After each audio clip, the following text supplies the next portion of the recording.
پیل کوم په نامه د لوی څښتن چې بخښونکی او مهربانه دی. قدرمنو لیدونکو، شاعر او کتاب خپرونه ده د پیاوړي لیکوال پښین لخوا تاسو ته وړاندې کیږي په هر اتوار. په دغه سلسله کې موږ و تاسو ته د سویلي پښتونخوا بیلابیلې سیمې، ښاري او اطرافي سیمې تاسو ته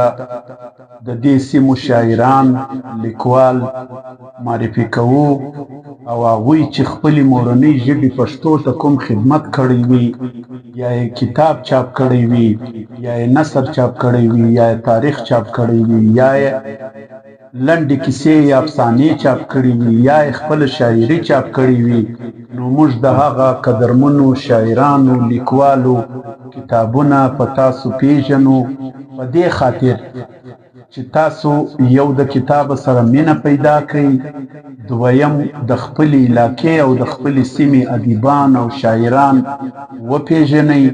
او هغه کتابونه واخلئ او د هغه شاعرانو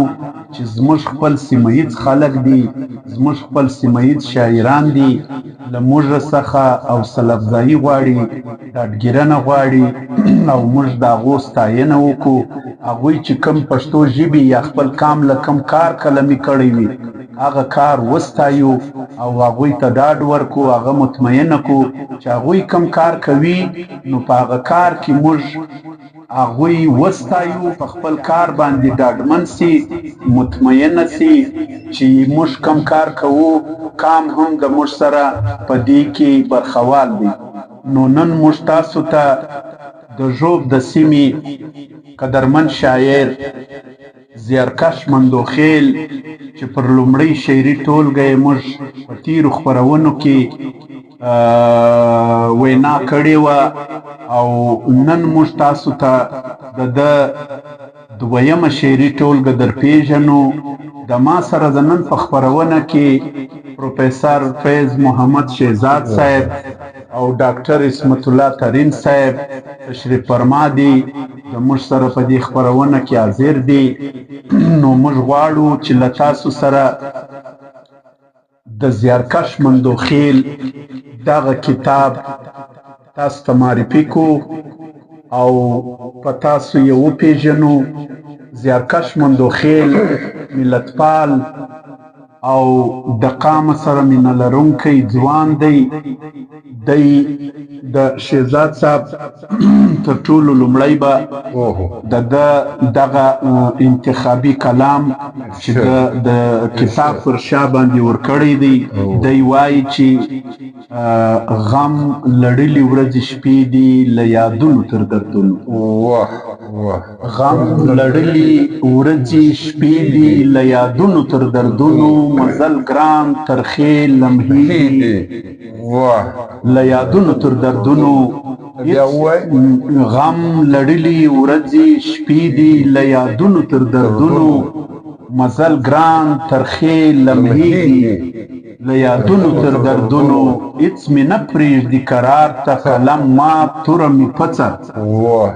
هیڅ مې نه پرېږدي قرار ته قلم مات توره مې پڅه، له هر لوري غلبلې دي له یادونو تر دردونو. د مرمیو په باران کې وطن څه به مرغزار سي، د مرمیو په باران کې وطن څه به مرغزار سي، کروندې چې ادیرې دي له یادونو تر دردونو. او نه هنر لرو نه زده کړه ځکه لرې له منزله، نه هنر لرو نه زده کړه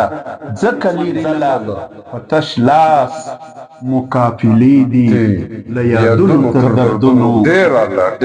او نه د مینې په خوند پوسو نه مو امن ولید خدایه، نه د مینې په خوند پوسو نه مو امن ولید خدایه، ګریوان څیرې سترګې سرې دي له یادونو تر دردونو. وګیر د مشرۍ ډېر نه لرو قامي مخکشه، زیاره څومره د سیسي دي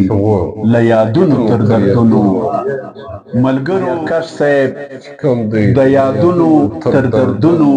د خپل کتاب نوم یې ښی دی. زه به اوس له تاسو سره د کتاب بشپړه پیژندګلو وکړم.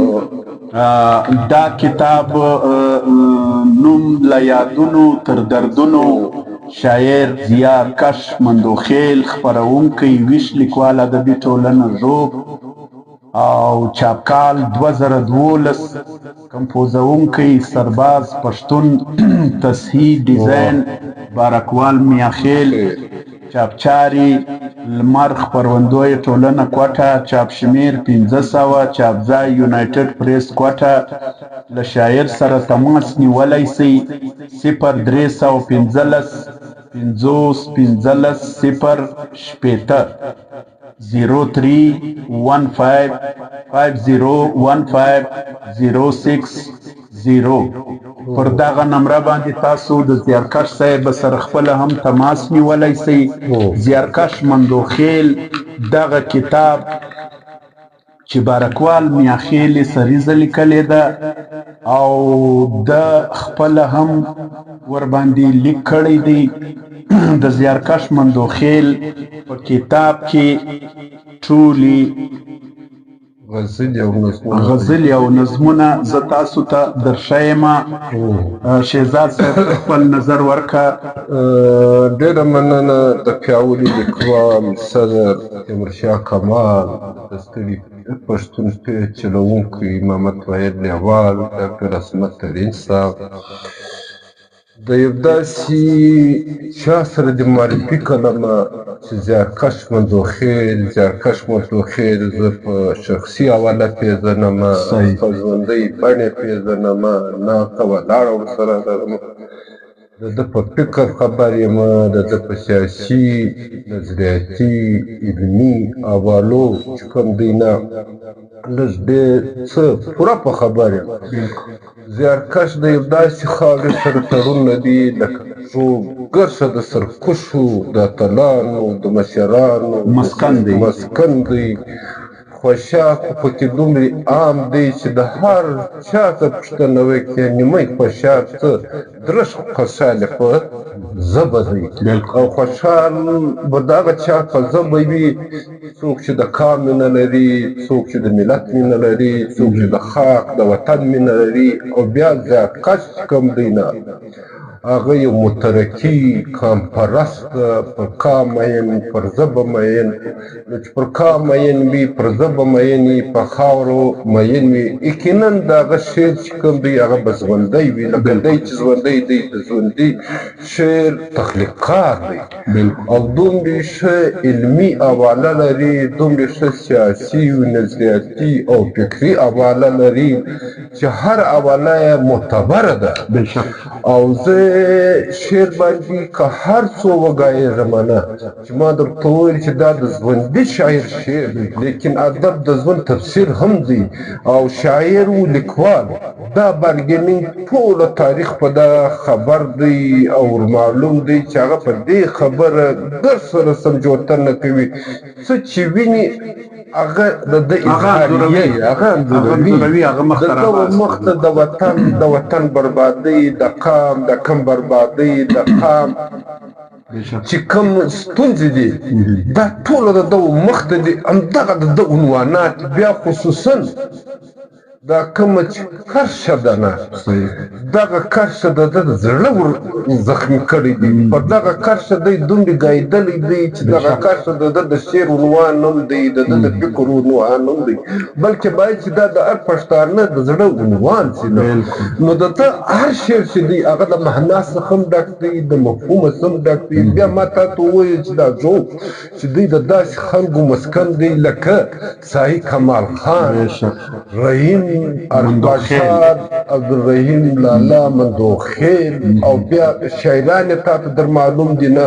او بیا دارنګ عبدالحی کاکړ دی، دی او په ژبه پوه. نو زما د خبرې مقصد دا دی نه چې دغه علاقه چې کومه ده په علمي او ادبي حواله ډېره زرخیزه ده. او د زرخیزې علاقې خلک څوک هلته میشته دي نه، هغه یقینا ژوندي خلک دي او شعر یې زه تا ته درکوم نه چې وګوره د ده شعر چې کوم دی نه هغه یو داسې ژوندۍ بڼه لري هغه یو داسې معنا لري هغه یو داسې مفهوم لري نن چې د شعر نظیر یې نشته مثال یې نشته. زیارکش صاحب شهزاد صاحب یو بله داسې خوندور کار کړی دی چې په دې کتاب کې یې شپږ شپېته دغسې سوچه توري د پښتو چې نه په ډکشنریو کې ستا او نه په عامه اصطلاح کې په دغه تورو کې په دغه ته راغلی دی توبې کاکړي ته راغلی دی چې دی په دغه تورو پسې ګرځي نو دغه توري چې کم دي تر ټولو ګوره په دا دوه کاره دي یو دی د پښتو توري په خپله شاعري کې راخوندي کوي او خپل شاعري هم پرنګینوي دغه تورو سره تړي او دویم یې په ولس پیژني دا توري کم توري چې د سوچه استعمال کړي دي هغه ټول د کتاب په اخر کې په ډیټیل ورکړي دي په تفصیل یې ورکړي دي او دا څومره لوی کار دی دا د یعنی که هر شاعر په خپل کتاب کې د هرې سیمې دغه زمړه توري را ژوندي کړي په خپلو کتابونو کې راولي دا چې څه وخت بیا برته تاریخدان یا تاریخ لیکونکی پر دې تور باندې کار کوي هغه ته به دا کار ډېر اسان او کمال دغه خبره ده کوم چې څوک په ژبه مین یې هغه په توري پسې ګرځي ما ته په ابتدا کې ما وویل مال دی دونګې په علم په ژبه په قام په وطن مین څوک دی نه چې په دا توري پسې دونګې سفر کوي او اوس هم لا لګیا دی او ډېر ژر به د انتخاب دا ورک سوي هېر سوي متروک کوم ورته ووایي نه دا ټولې دا لفظونه دا به بېرته دی را ژوندي کوي او دا د ده کار دا د ده تحقیق دی یو وار بیا موږ درته د ده په دا ښه کار چې کوم دی نه آفرین وایي دا دی په خپل یو کلام کې وایي وایي ستا په سالوس وه ښایسته بیا د ګودر لمنه ستا په سالوس وه ښایسته بیا د ګودر لمنه لکه شفق چې کړي سینګار د مازدیګر لمنه دا بیا ووایي ستا په سالوس وه ښایسته بیا د ګودر لمنه لکه شفق چې کړي سینګار د مازدیګر لمنه چې د رقیب سترګې مې وخیږي له سترګو څخه او پر ما خوره کړه اشنا ستا د خوږ نظر لمنه د رقیب سترګې مې وخیږي له سترګو څخه پر ما خوره کړه اشنا ستا د خوږ نظر لمنه او د هجران هور د څړیکو شور له توانه وایستمه د هجران اور د څړیکو شور له توانه وایستمه په پراخ وصال مې وګنډه د زړه پر هر لمنه غلنه لار چې دي نازکې پښې پاڼه کې نه کړي دا الفاظ انتخاب ته وګوره څنګه سره تړلي دي دا سوچه تورو څخه یو تور دی غلنه لار چې دي نازکې پښې پاڼه کې نه کړي غلنه لار چې دي نازکې پښې پاڼه کې نه کړي ما ویړه کړې ستا قدم ته د ځیګر لمنه غلنه لار چې د نازکې پښې تڼاکې نه کړي ما ویړه کړې ستا قدم ته د ځیګر لمنه او چې د دلبر له عبادت څخه بل هیڅ نه مني چې د دلبر له عبادت څخه بل هیڅ نه مني زیارکش پرېوته د مینې د اثر لمنه زیارکش هر شعر چې دی هغه انتخاب شعر دی هر غزله چې کومه ده هغه اصلي کې نه د هغه در شا د ده خپله یو فلسفه ده ځکه چې دی سیاسي حواله هم لري علمي حواله هم لري او بلکې په وطن د قام په نفسیاتو خبر زړه او آګاه ذهن لري د بیا د ټول انتخاب چې دی هغه ته داسې کار کوي او داسې ردي کښېږي نه دا دی په پوهېږي چې زما د نوي نسل او روان ژوند تقاضا څه ده هغه په عصري تقاضو هم پوهېږي هغه په عصري سوالو هم پوهېږي د عصري تقاضو لاندې شعر روان دی او ځکه څوک چې په عصري تقاضو خبر او آګاه ذهن زړه ولري هغه قلمکار چې دی هغه و ټولنې ته هغه و معاشرې ته هغه و قام ته ډېر څه ورکولی شي. شهزاد صاحب ډاکټر صاحب زیارکش مندوخیل وایي یو د یار په عشق کې تهمتونه وړم یو د یار په عشق کې تهمتونه وړم بل د زړه په تل کې پرهارونه وړم بل د زړه په تل کې یو د یار په عشق کې تهمتونه وړم بل د زړه په تل کې پرهارونه وړم یو په تورو زلفو بندي سوی یم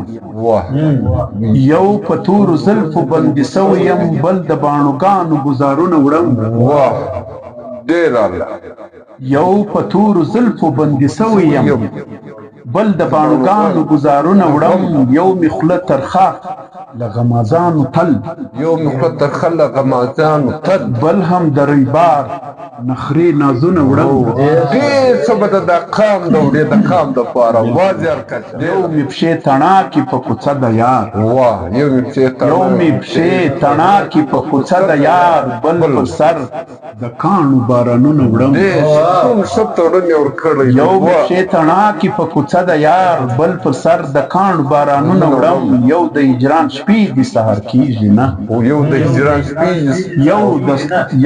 هجران شپې دي سهار کېږي نه بل د انتظار ترخه وختونه وړم او یو په خپله زه زیارکش غمجن بیخي یو په خپله زه زیارکش غمجن بیخي بل پر زړه د بل غمجن غمونه وړم. ډېر ښه تیمورشاه کمال صاحب نو ما درته ویلې چې زیارکش صاحب دی هغه د روڼ سهار په انتظار دی او د روڼ سهار چې کوم دی امکانات ډېر دي قام ته ولس ته نسل ته دی دا پیغام سره سره حوصله ورکوي چې دا تیاره به په روڼ سهار بدلیږي دا غلامي چې کومه ده نه دا به په ازادي بدلیږي او دی د خاورې د وطن د قام چې کومه خبره کوي هغه د شاعري موضوع ده هغه یې عنوان دی خدای دې وکړي چې په زموږ په ادبي سفر کې نه په ادبي لار کې همدا ترازبندي شاعران همداسې ژوندي لیکوالان چې کوم دي نه هغه راته ژوندي وي او د زیارکش سر جهان مننه خدای دې وکړي چې د درېیمې شعري مجموعې انتظار زه لیوه ډاکټر اسلم ترین صاحب او دا رنګه درېیمه شعري ټولګه چې ده د کماله راورسېږي او موږ بیا نوره خبره بیا انشاءالله. قدرمنو لیدونکو له یادونو تر دردونو د زیارکش مندوخیل دغه کتاب لاسته راوړئ او ویل ولئ خوندوره شاعري ده تاسو به قامي جذبه د وطن مینه او د قام سره او د دشمن سره د تاریخ سره ټول هغه څه په دې کتاب کې ومومئ او تاسو به په لاس درسي چې څه ستاسو زړه غواړي. زیارکش مندوخیل همهغه اظهارات په خپله شاعري کې کړي دي. نو نن موږ شاعر او کتاب خپرونه پر همدغه ځای د زیارکش مندوخیل ختموو. د بل کتابه پورې زه تیمورشاه کمال او د ما سره زما مرستیال فیض محمد شهزاد صاحب او ډاکټر اسمت الله ترین صاحب ستاسو له درانه خدمته اجازه غواړو تر بل کتاب هم پر لاس سپارو. ملګرو ویډیو شیروئ. ستړی پښتون یاد لرئ موږ به تاسو ته هر اتوار پر ستړي پښتون یو کتاب معرفي کوو او هغه کتاب د خپلې سویلي پښتونخوا شاعران او ادیبانو سره تعلق لري. نو تاسو ویډیو مخته شیروئ. ستاسو به په دې کار کې د پیاوړي لیکوال پښین سره دغه مرسته وي. په دې ادبي چوپړ کې تاسو هم برخه واخلئ او نور پښتانه هم له خپلې مورنۍ ژبې سره او له خپلو شاعرانو سره بلد کو. یو جهان مننه. ژوندي ګړندي او کامیابه اوسئ. له تاسو اجازه غواړو تر بل کتاب هم پر لاس سپارم. ژوندي اوسئ. الله مو